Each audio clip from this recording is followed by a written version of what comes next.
know you.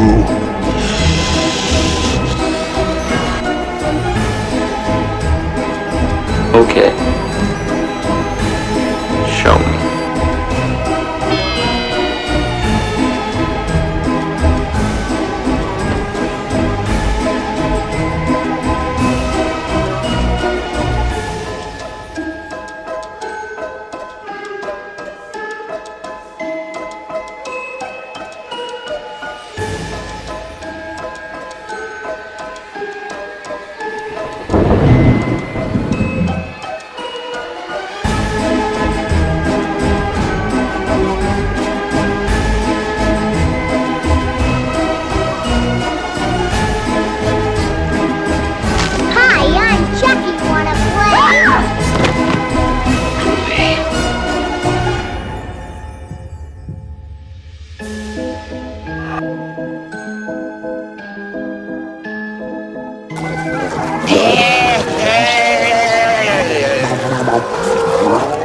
It's showtime.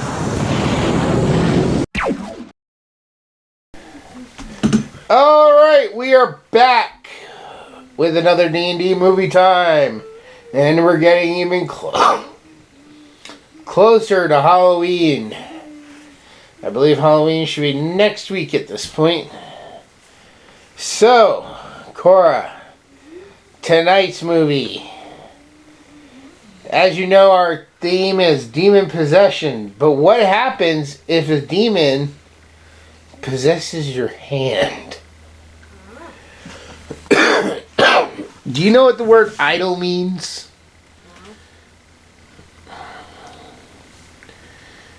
Really? There's all these games out there like iDle Heroes and whatnot, and you don't know what iDle means? Anyways,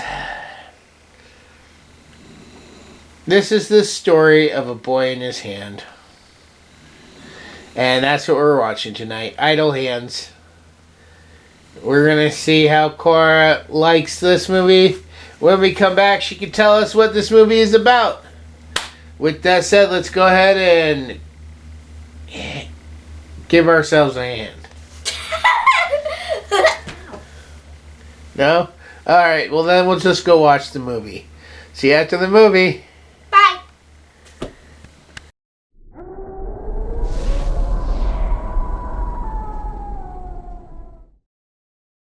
So I came all the way over here, you said he was holding. I didn't say what I was holding. Anton Tobias never had much on his mind. Don't you think you should have like a goal? My dream life would be to lie around all day in bed and watch TV while some hot bride rolls me food. And he always had time on his hands. 4 bodies have been discovered and the killer is still at large. Until one of them got a mind of its own. I have no control over my hands. It makes me do things I don't want him to do. Aren't you a little old for doing bondage? Sorry about your blush.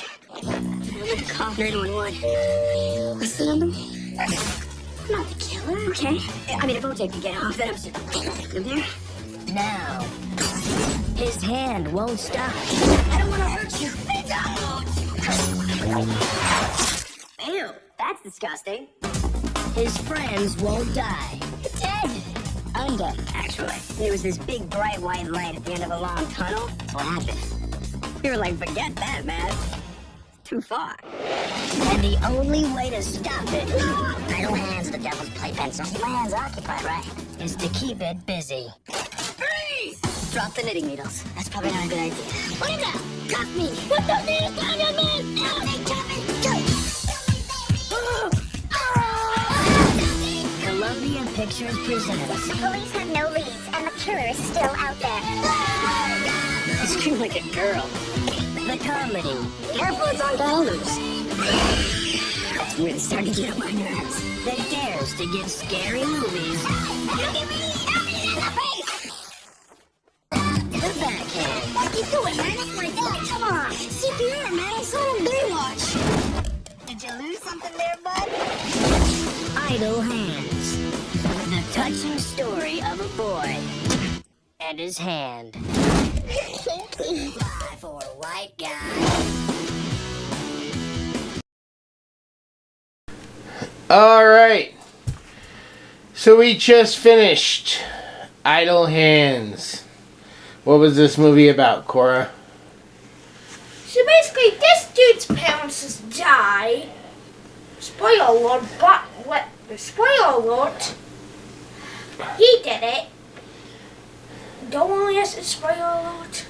So basically, he just goes ahead, does his casual scenes with his friends, kind of casual, kind of. He meets his goal, like in the other movie. I'm pretty sure it's our last review, I think. Anyways,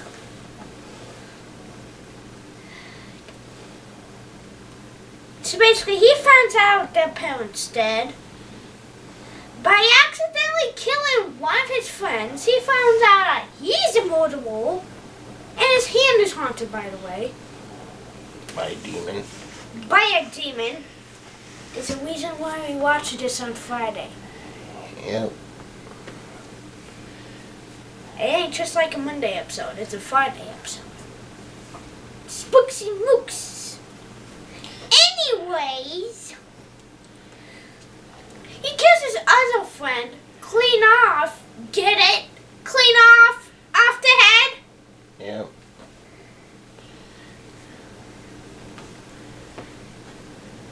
And then basically they're too lazy to basically walk the pathway, so then they just basically end up like undead zombies with their minds. They're full smart with brain zombies. Okay, that just sounds stupid. Keep going, come on. Okay. So then basically he needs to get some advice to figure out how to solve the problem, and if anything, he goes to a friend of his. Well, not a friend, but Yeah, they were friends. not later in the movie. Just keep going.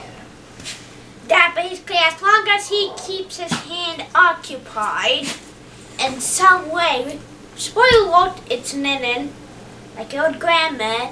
I've been knitting all day. As long as his hand is busy doing something, it ain't going off, murdering people left and right. Eventually, the cops come, which we also saw later in the movie, but they don't play a big part because they die by the hand. His original idea, well, not original, his new idea was turned into a useless idea, was basically get arrested, go into a insane asylum, and as long as he's in that room, no one will hurt him. As long as he's knitting, that's the thing. Of course, the plan fails. And the hand kills the cops, like I said. And what does he do to try to resolve? Cut the hand off, which is extremely stupid, because if he somehow managed to make it alive. No, it's just it has free movement on its own. Yep. Before it was being held back by him.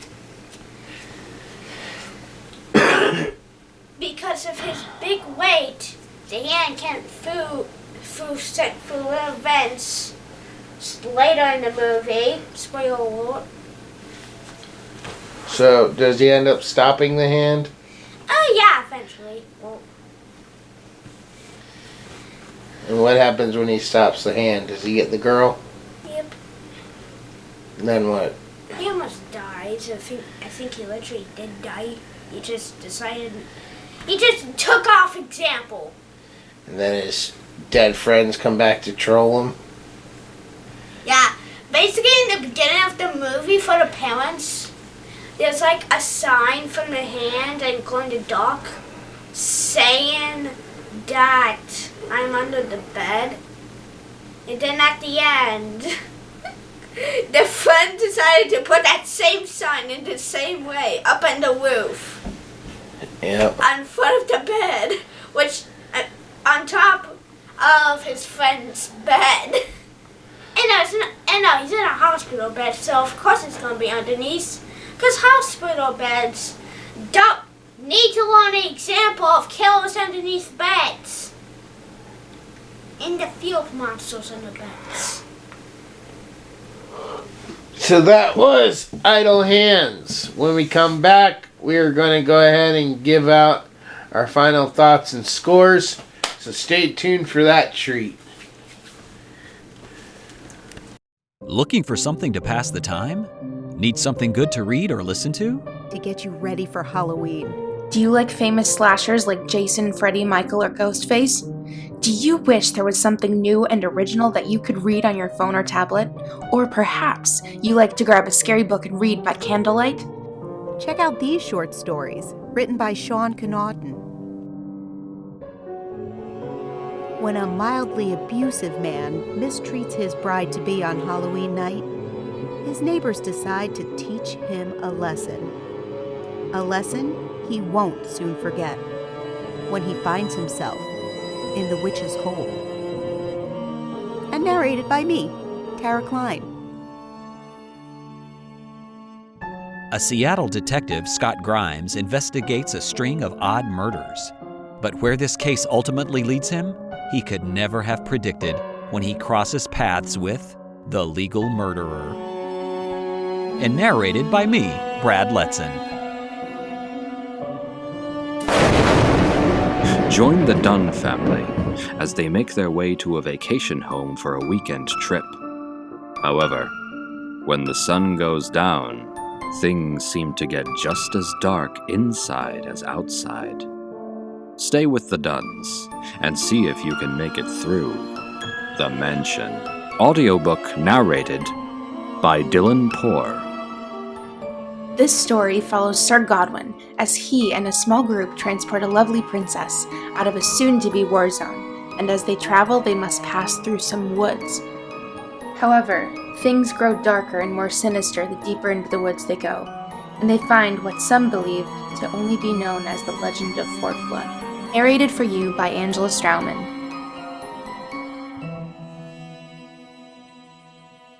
So, turn out the lights, light a candle, grab your phone or tablet, and download your ebook or audiobook now. Currently available all year round on Audible, Amazon, and iTunes. So don't miss out, and grab your copy today.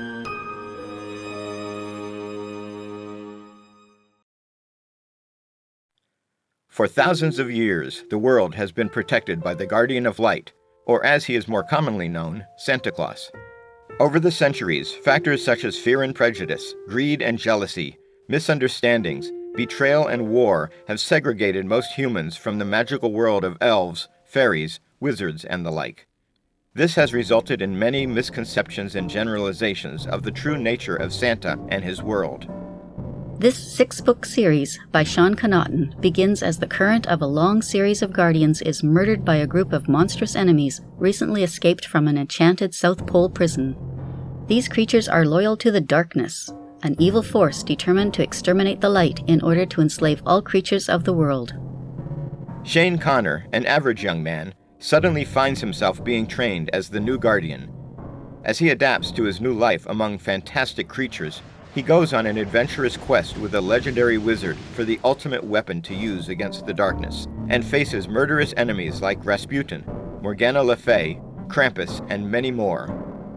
Along with his best friend, Joe Gomez, Shane encounters politics, history, mysterious murders, new loves, his own hidden past, and racial dynamics among the fantasy races that turn out to be all too real. Their adventures reveal the true nature of the world and challenge the current state of how all races interact. This series expertly melds myths, legends, history, faiths, folklore, and secret societies into a fascinating, cohesive, comprehensive world of wonder and magic. From Atlantis to Olympus, from Hades to the moon, and from broomstick races to Christmas deadlines, join the new Santa Claus on his amazing journey. But beware, will Shane's quest to achieve his ultimate goal of destroying the darkness and preserving the light of the world? Or is he actually playing right into a plot by dark forces that will result in his, and our, ultimate doom? So make your list and check it twice for the Guardian of Light book series. Download your audiobook or ebook today from Audible, Amazon, or iTunes.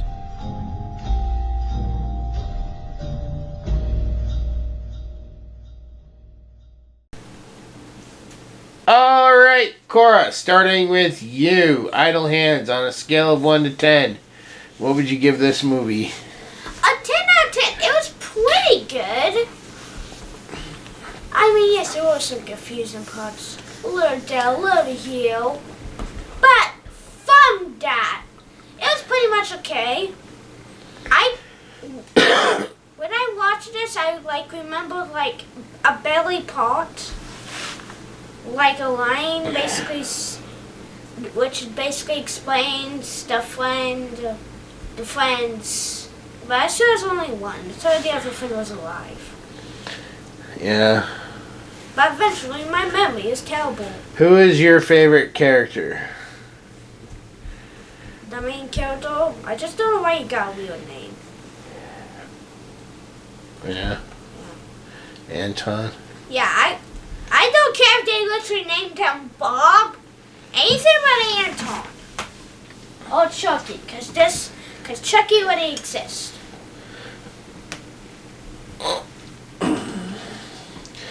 Alright, moving on to my score. On a scale of 1 to 10, I'd probably give this a 9. It's really good. It's still funny. It's something I like to revisit, especially around Halloween. It definitely has that Halloween feeling, with Halloween being talked about in the background. And Halloween decorations and stuff, and Halloween dance. So it definitely has that Halloween feel. And I honestly think Seth Green was probably my favorite character. He had some of the best jokes among the three of them. Devon Sawa was okay, but he spent too much of the time just constantly freaking out, and that guy got a little old after a minute. So Who? The main character, Anton. Well, it makes sense. His own part of his body, his own hand. Spoiled. But anyways, we're gonna go ahead and wrap this up. Alright, so we'll be back next week with probably our final 2 episodes for the season. So see you then.